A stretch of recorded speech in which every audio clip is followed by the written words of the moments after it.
தந்திடவே புனிதரம் கடவுள் மனிதனானார்.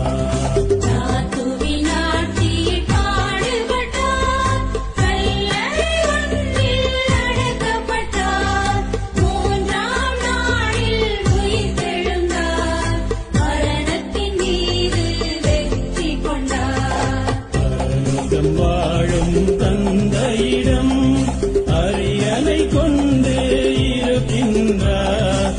உலகம் முடியும் காலத்திலே நடுவரை திரும்பவும் வந்தி